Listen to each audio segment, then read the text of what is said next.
அன்பானவர்களுக்கு வணக்கம். இப்போ நாம காந்தி கண்ணாடி அப்படின்ற படம் எப்படி இருக்குது அப்படின்னு பார்க்கலாம். இந்த படத்தில் கேமரா முன்னாடி மட்டும் ஹெல்ப் பண்ணுவார் இல்லையா, கேமரா முன்னாடி மட்டும் அடுத்தவங்களுக்கு பணம் கொடுப்பார் இல்லையா, அவர் பாலா பாலா தான் நினைக்கிறேன், அவர் தான் ஹீரோ. அப்புறம் புதுமுகங்கள் ஹீரோயின், அப்படியே யாரோ போட்டுக்கிறாங்க. அப்புறம் டிவியில் பார்த்த முகம் மாதிரி இருக்குது சிலதெல்லாம். இந்த படத்தோட கதை என்ன அப்படின்னு பார்த்தீங்கன்னா, ஒரு ஊரை விட்டு 80s ஓடி வந்த 2 பேர். அப்புறம் வந்து அவங்க ஹீரோ வந்து பாலா வந்து ஒரு ஈவெண்ட்டு, அந்த கல்யாணத்துலலாம் ஃபங்க்ஷன் பண்ணுறாங்க இல்லையா, அந்த வேலை செய்வார். அதில் வந்து இவங்களுக்கு வந்து திடீர்னு அந்த அம்மா வந்து நம்மளுக்கு பிள்ளைங்க இருந்தால் இந்த 60 கல்யாணம் நடத்தி இருப்பாங்களே அப்படின்னு கேட்குறாங்க. உடனே இவருக்கு வந்து அந்த 60 வயசு ஆளுக்கு வந்து ஆமாம் அப்படின்னு பழசெல்லாம் யோசிக்கிறாரு. கிளைமேக்ஸில் போகுது. கிளைமேக்ஸில் போய் திருப்பி அப்படி இப்படின்ட்டு கொஞ்சம் சீன்லாம் காமிக்கிறாங்க.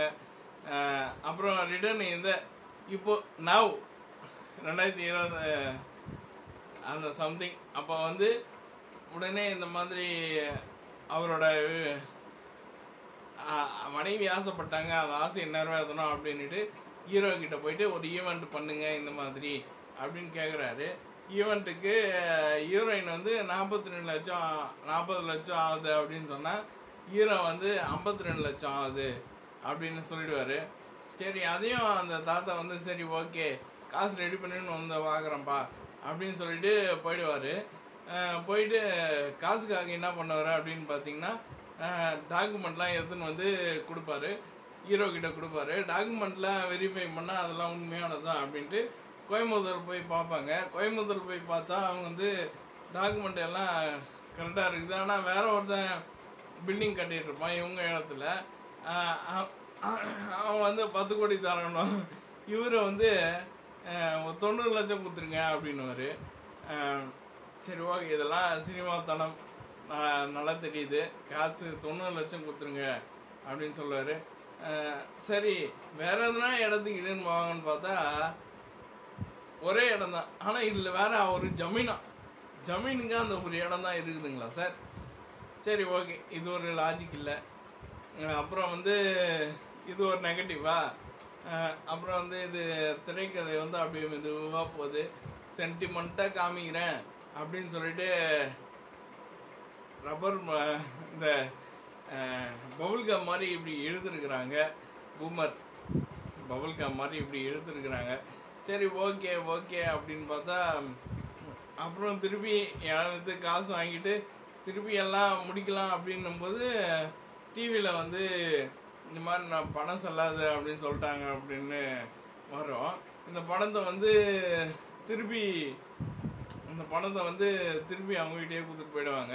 இந்த பணத்தை மாற்றலாம் அப்படின்னு அரசாங்கம் அப்போவே நிறைய இது பண்ணிச்சு. ஜனங்க வந்து அதையும் மாற்றிட்டு கரெக்டாக தான் போயிடுச்சு. எல்லாம் முடிஞ்சிச்சு. இப்போ நல்லா போயின்னு இருக்குது. நாட்டோட பொருளாதாரமும் பயங்கரமாக வளர்ந்துன்னு இருக்குது. ஆனால் இவங்க வந்து என்ன சொல்கிறாங்க, அந்த பணத்தை மாற்றவே முடியல, 4000 ரூபாய் தான் கிடைக்குது அப்படின்ற மாதிரி சொல்கிறாங்க.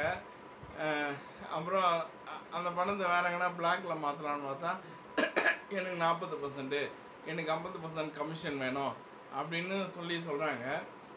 என்ன தான் பண்ணுறது அப்படின்னு பார்த்தா வந்துட்டாங்க. என்ன பண்ணுறதுன்னு பார்த்தா இப்போ அந்த அம்மா திடீர்னு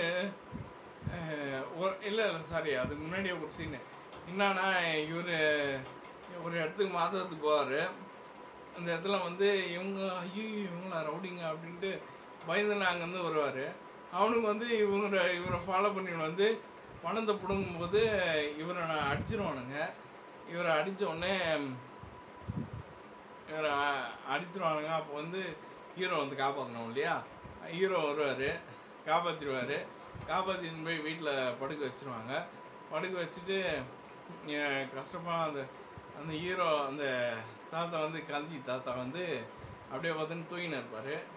தூங்கின்னு இருக்கும்போது அந்த அம்மா வந்து அதாவது ஒருத்தருக்கு போட்டி போட்டுன்னு வந்து பாசத்தை காமிக்கிறாங்களாம்.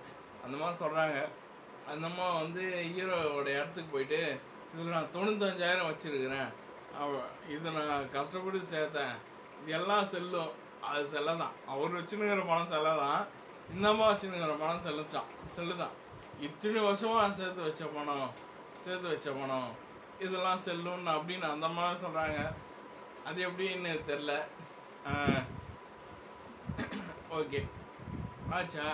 இந்த டைமில் அவரை போய் பார்த்தா அவர் வந்து இறந்துட்ட மாதிரி காமிக்கிறாங்க. அவனுங்க அடிச்சானுங்க இல்லையா, வயசானவர், இவரால் தாங்க முடியல, அதனால் அவர் இறந்துட்ட மாதிரி காமிக்கிறாங்க. அப்புறம் வந்து முடிஞ்சிச்சு. இதுக்கப்புறம் கதை சொல்லலாம். அப்புறம் அவர் எப்படிலாம் ஆசைப்பட்டாரோ எப்படிலாம் சடங்கு பண்ணி 60ஆம் கல்யாணம் ஹீரோ வந்து நடத்திட்டேன். அதாவது இறந்ததுக்கப்புறம் அந்த பணத்து கூட அந்த அம்மா கூட அந்த பணம் அந்த அம்மாவுக்கு எல்லா சடங்கும் செய்கிற மாதிரி 60ஆம் கல்யாணம் நடத்தி முடிச்சிடுறாங்க. இது கூட ஏதோ ஆசைப்படுறாரு அப்படின்ட்டு ஓகே ஒத்துக்கலாம்.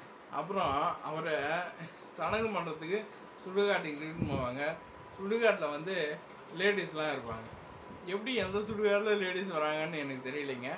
அதுவும் ஒரு லாஜிக்கு இடிக்குது. அதையும் டைரக்டருக்கு தான் கேட்கணும்.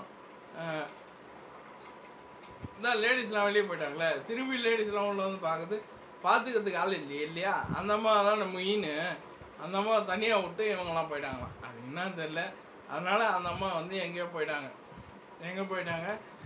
அப்புறம் இவர் வந்து எங்கே திடீர்னு இவ்வளோ பணம் வந்துச்சுன்னு தெரியல. அவங்க வந்து ஒரு ஆசிரமம் நடத்தின்னு இருக்கிற மாதிரி காமிக்கிறாங்க. அப்படியே அப்புறம் அந்த அம்மா கன்னியாகுமரியில் போயிட்டு ரொம்ப வருஷம் பிச்சை எடுத்துன்னு இருந்ததாகவும் இறந்துட்டதாகவும் அப்படியே காமிக்கிறாங்க. அவ்வளோதான், கதை முடிந்து விட்டது. கடைசியாக கையில் காந்தின்னு எழுதியிருக்கோம், இங்கே கண்ணாடி இருக்கும், அதுதான் காந்தி கண்ணாடி. Okay right. இதுதான் படத்தோட ப்ளஸ்ன்னு பார்த்தா அந்த தாத்தா தான் ப்ளஸ்ஸு. மைனஸ்ன்னு பார்த்தா இந்த ஹீரோ அவருக்கு நடிக்கவே தெரில. டிவிலாம் நிறைய இது பண்ணு, கேமரா முன்னாடிலாம் இவ்வளோ எடுத்து கொடுக்குற மாதிரி நடிக்கிறீங்க, ஏன் சினிமாவில் நடிக்க மாட்டீங்க அப்படின்னு யாரும் கேட்கல. யாருன்னா கேட்கலாம். ஓகே, இந்த மாதிரி அவர் ஹீரோ சரியாக நடிக்கலை. அப்புறம் வந்து திரைக்கதை மெதுவாக போகுது. அப்புறம் லாஜிக்கே இல்லை. ஒரு ஜமீன் அப்படின்னு சொல்கிறாங்க, ஜமீனுக்கு ஒரு இடம் தான் இருக்குமா. அப்புறம் வந்து நிறைய கடைசியாக அந்த அம்மாவை ஏன் லேடிஸ்லாம் விட்டுட்டு போனீங்க, அந்த அம்மாவை மட்டும் தனியாக விட்டுட்டு போனீங்க, போகுதுன்னா அந்த அம்மாவையும் தானே கூட்டின்னு போனோம். நீங்கள்லாம் போனதுனால தானே சுடுகாடுக்கு போனதுனால தானே அந்த அம்மா போனாங்க.